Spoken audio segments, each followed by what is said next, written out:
sometimes I try to book trips to other countries, but it always takes me back because it's the African continent is so unique and so full of culture. When you think you have seen everything, then you have a presentation like we had last night, and that is one thing that make Africa much stronger in a lot of aspects than the Western world.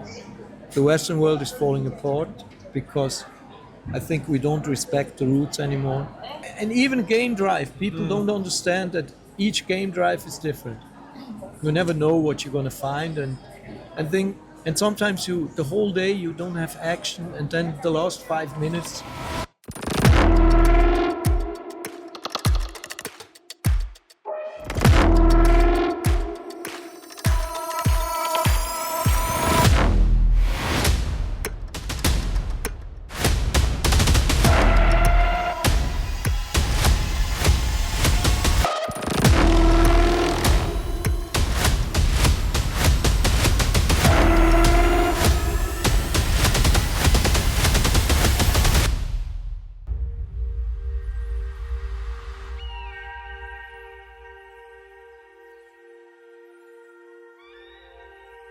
At the end of last year's the Pearl of Africa Tourism Expo, we had a discussion with Rolf Müller, and I called him Semakula. Rolf, he is a hosted buyer who came to Uganda last year, but also he is back this year for POATE again.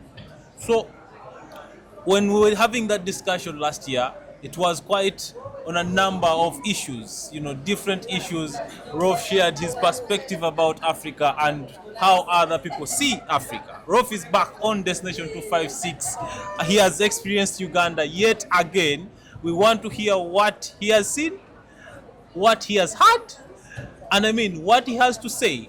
And we want also to understand, have we gotten business or are we getting business from Rolf? This time around he has come as a media hosted buyer, right? Yes. So we want to understand how Rolf is selling Uganda. Rolf has made the first book portraying Africa, what Africa has to offer. Very beautiful book here. So Rolf, nice to have you again. Thank you very much. How has been your trip? How many times have you been to Uganda? I think this is the sixth time. Sixth time. I think I just learned from James that the first trip I did in 2017, almost 10 years. The time flies by. Yeah. So, and this time I went for the gorillas and chimps in the Rift Valley.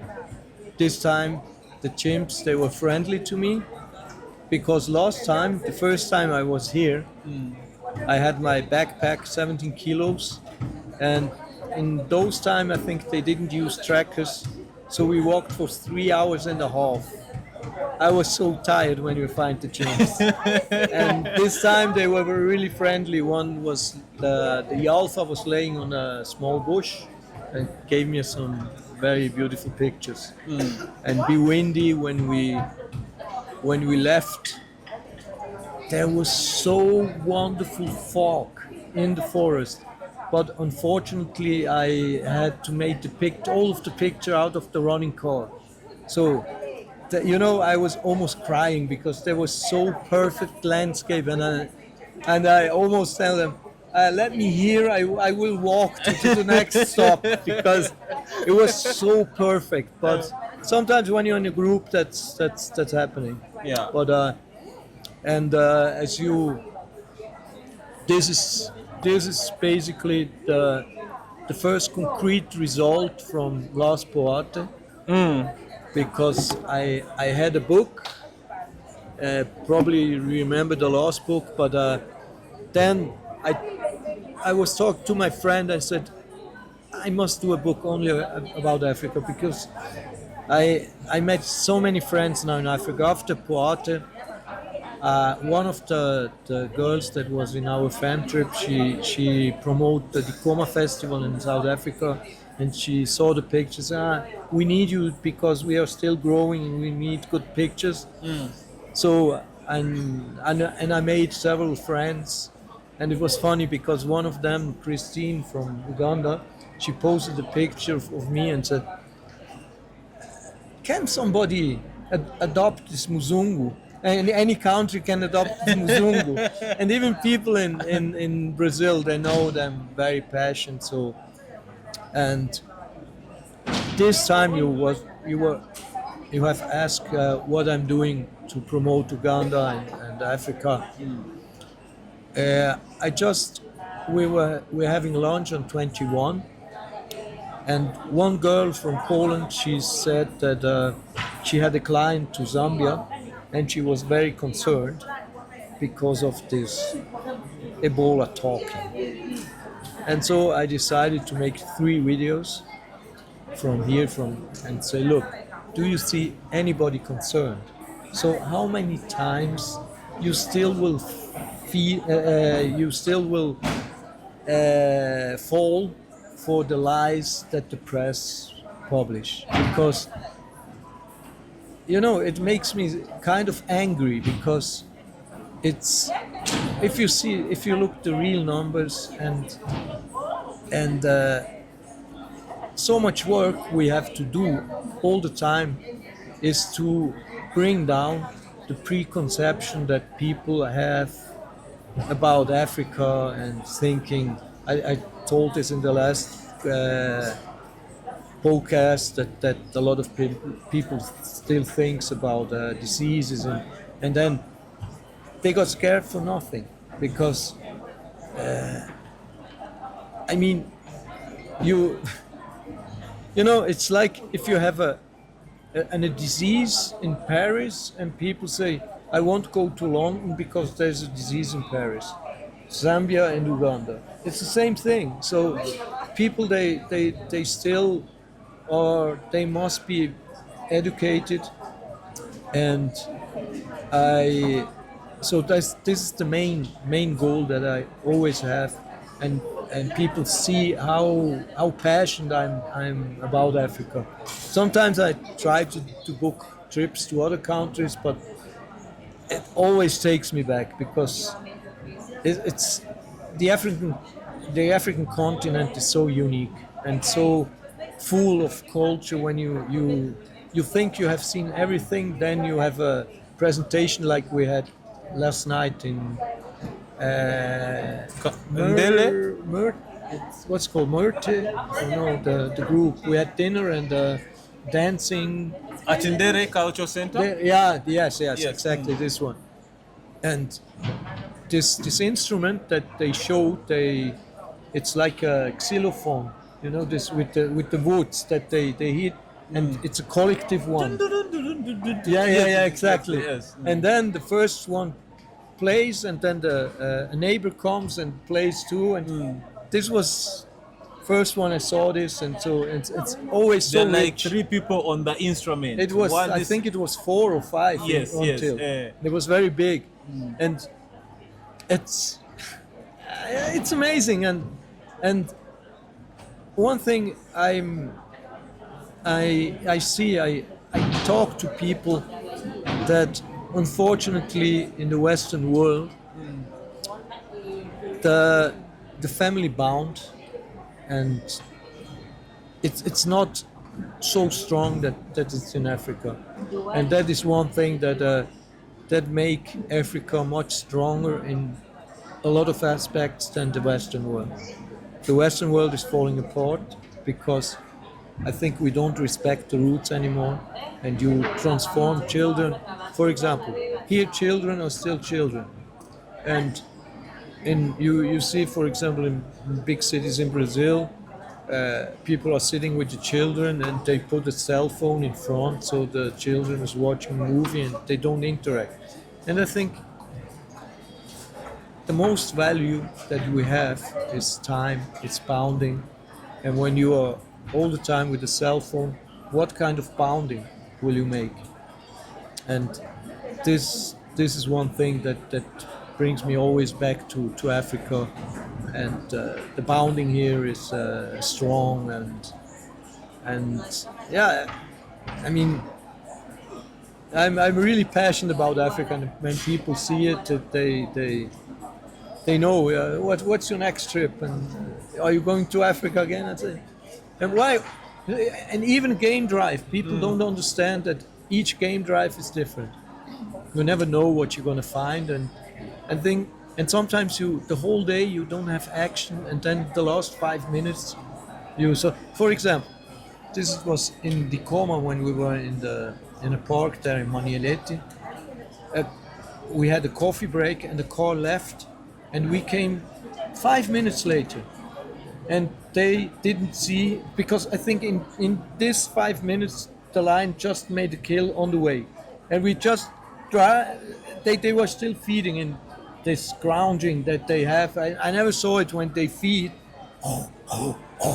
And they all, and it was only because of 5 minutes. So, and this is one thing that you learn to contemplate nature.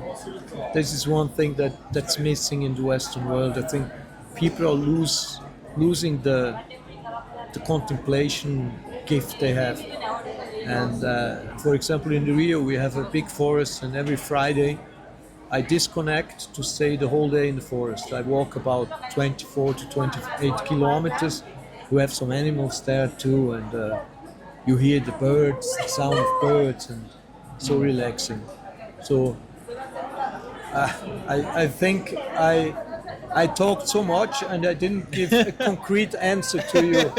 But whatever you've said is really, really touching. Okay. You're really pouring your heart out. Yeah, you're not fell to sleep, so that's a good sign. And you didn't. If the watch is broken. No. I really understand. But Rolf, how do you? Because you've come back in Uganda 2 times for POATE specifically. Yes. How do you rate last year's POATE and this year's POATE? Of course, the level is same standard all the time. POATE is very high standard, very well organized. The fam trip is always a question of luck. The last time we had a perfect group. You know, all we were 7 people, and all were in the same vibe. It was so amazing. So this time was a little bit different, but if you have something so good, you won't reach the same thing. And but the fam trips, they're very well organized. They're wonderful. The guides and the drivers, they're really so kind all the time, and they make you feel at home. And we went to a lodge. Can you name the lodges, or Yeah, sure, you can. the gorilla Very hates? The gorilla hates. I went in to the room. I said, "Wow, I feel shameful about my apartment in Rio, because the room was bigger than my apartment. It was so wonderful, and there is a balcony that you see the rainforest of Biwindi. So that the places you stay are so great, they're so beautiful. And the lodge in Lake Nguri, it's very high standard. You have really the best impression that you can have. And if people come here, and I show the videos that I always write a diary when I do my trips, and I show the videos from the gorilla hates, and people were astonished. Like, wow, that's really high standard. And so if you just keep the level of POATE, I mean, it's not. I have been to one meeting in another place. You have a lot of things you can improve, but here in POATE it's so high standard. Maybe a little details, but most of the time I think you cannot improve much more, because it's so high standard already. Are you seeing business coming back to Uganda? I think what it's the same thing. If a photographer makes an exhibition, probably you won't sell a lot of things or you won't sell photos during the exhibition. But your name grows and maybe you got business back when you don't relate it to the exhibition. So the same thing here. You make so many contacts, and I think the business is always two-way. You know, you bring business and business come back. So that's the thing that I of course, because Uganda is so well, POATE is so well rated, and people are always thinking about gorillas first. You know, it's maybe maybe it's price related too, but most of the time when people are thinking about gorillas, it's Uganda. You have them in Rwanda, but nobody thinks about, at least in Brazil. And I think this is all this marketing. You cannot say if the marketing that people leave out from POATE is so strong that nobody talks about Rwanda. Or maybe if they have something like this, maybe people that they go there, they will think about Rwanda and not Uganda. So it's very strong to say this and this and this was in close business. But of course, it's impossible that nothing come back to Uganda because it's so huge and so much marketing. And as I told you, it's very hard to say this client came back because of POATE or he came back because of somebody that went to POATE. That's another thing. And so I met a guy from Brazil, and I'm reaching back to him. He's in São Paulo, and maybe he needs somebody in Rio to send him clients too, as I'm Rio based. So of course it will always come something back. That's for sure. What do you think we need to do more to attract more people? Because for the many times you've been to Uganda, what do you think if we do that specific thing, we shall keep attracting people coming in again and again and again?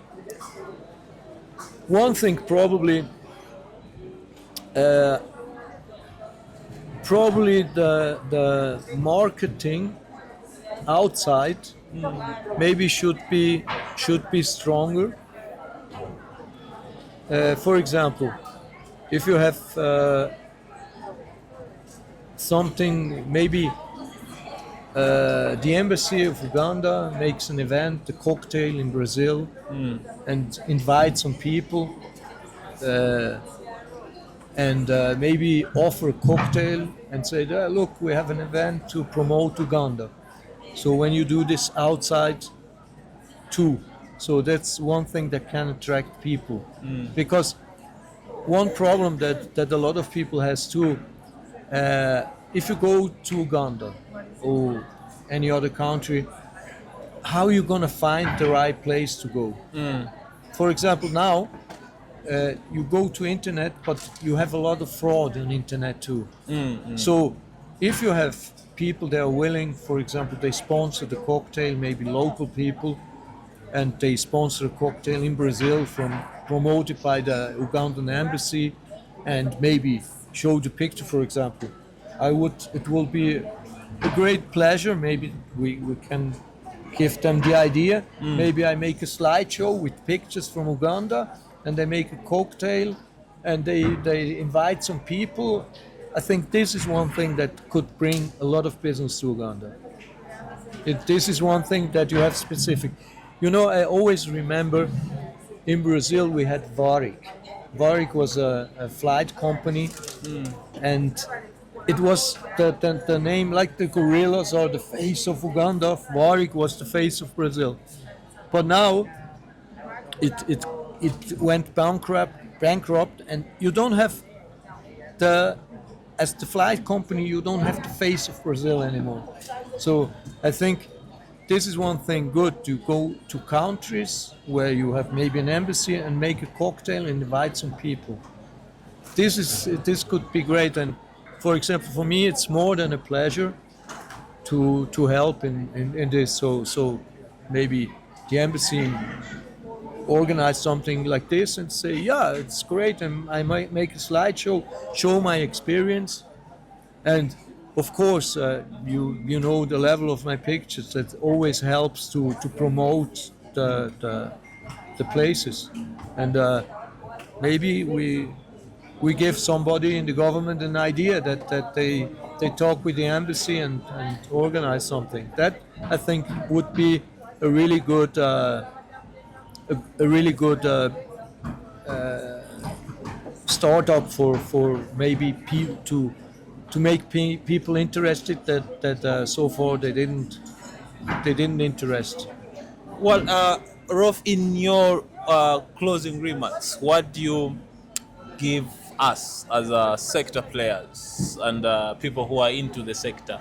What do you think we need to do more as your closing remarks? And what is your promise to us as Ugandans? We've seen the love you keep showing us, coming back and forth. This time and the last time, I gave Uganda all the picture I did during the tour, all in high resolution, so you can use them to promote Uganda. That is one thing that that's the concretest answer I can give you. So a lot of gorilla pictures, a lot of landscapes, so you can use them to promote the country. And one thing I think it's always important, when you have good pictures, it's easier to promote. And this is one thing that my direct contribution. All my pictures I'm sending to the organization. Why do we have a number of people that come to Uganda, but what they share about Uganda is enclosed into a few numbers here? Rolf here has been sharing every time he has been to Uganda. So it is voices like these that keep us moving and keep Uganda portrayed quite well out there. Thank you for keeping it Destination 256. See you.